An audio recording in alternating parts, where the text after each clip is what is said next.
Il y a de cela quelques années, personne ne connaissait Imra. Aujourd'hui, il est en train de s'imposer comme étant une figure montante du rap ivoirien.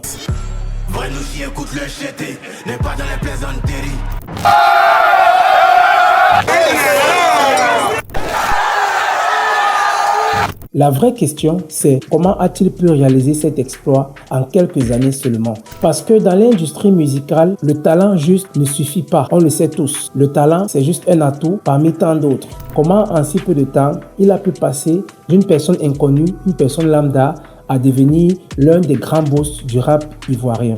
Bienvenue dans cette nouvelle vidéo décryptage où on va parler de l'ascension fulgurante de l'artiste Imra. On verra comment, étape par étape, Imra a pu se hisser au sommet du rap game ivoirien. Let's go! Avant toute chose, commençons par le protagoniste qui est Imra. Pour ceux qui ne connaissent pas Imra, de son vrai nom, Abdoul Rahim Bakayoko, né le 28 mai 1998 à Cocody, en Côte d'Ivoire. Ses fans l'appellent communément le Chété, Big Aka, Big Akafor, Akakai, Dashiba, Kumba, Tchaïba. Imra fait ses premiers pas dans la musique avec le groupe SBS, groupe qu'il a monté avec ses camarades de classe et ses amis et ses quelques partenaires. Cette expérience lui permet de franchir les premières portes de l'industrie musicale et de commencer à toucher du bout des doigts son rêve. Dès son plus jeune âge, il baigne dans la musique urbaine ivoirienne, influencé par les artistes du coupé-décalé, mais aussi par le hip-hop américain. Il se crée donc un style original et parvient à mélanger un peu de drill avec une sonorité africaine. Cette immersion mélangée entre le coupé-décalé et le hip-hop américain va créer en lui son style original, un mélange de drill et de rythme africain. C'est donc de là que Imra va ajouter à ça sa voix grave et ses lyriques assez porteurs. À droite j'ai vu la drill et à gauche j'ai vu le nouchi. 2015, Imra prend une décision radicale. Après plusieurs années à trimer avec son groupe, Imra décide de faire une carrière solo et d'abandonner le groupe. Il va donc signer son premier contrat avec la maison Def Jam Recording, où il va se lancer dans une nouvelle aventure prometteuse pour sa carrière.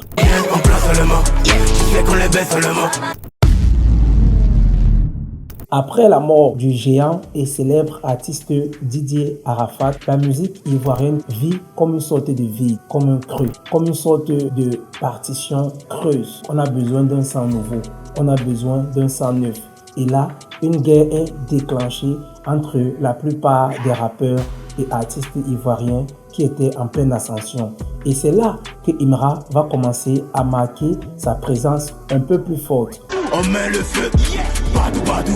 Moi personnellement, je découvre Imra après la mort de Didier Arafat. Imra décide de faire un son pour rendre hommage à Didier Arafat. Je vais les tuer, je vais tous les tuer. Beaucoup de personnes ont commencé à se poser les questions.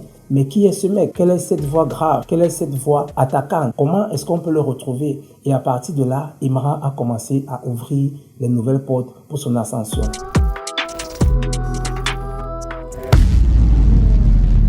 Le déclic. En 2024, l'album de Imra, Jeune Riche, sort et connaît un succès total, qui est un projet qui est très bien accueilli par la foule, par le public, et il se crée une fanbase, une communauté qu'il va surnommer les Ultras.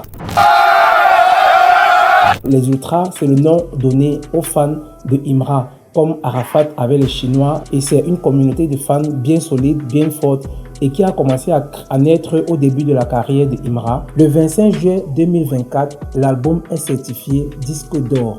L'œuvre est ensuite éditée en version de luxe et obtient une certification double disque de platine en Côte d'Ivoire, 6 mois après sa sortie.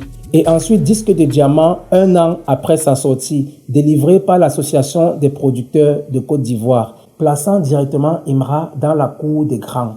Aujourd'hui, Imra n'est plus considéré comme le petit rappeur qui se cherchait il y a de cela quelques années. Non, Imra est maintenant un des barons, un des patrons du rap game.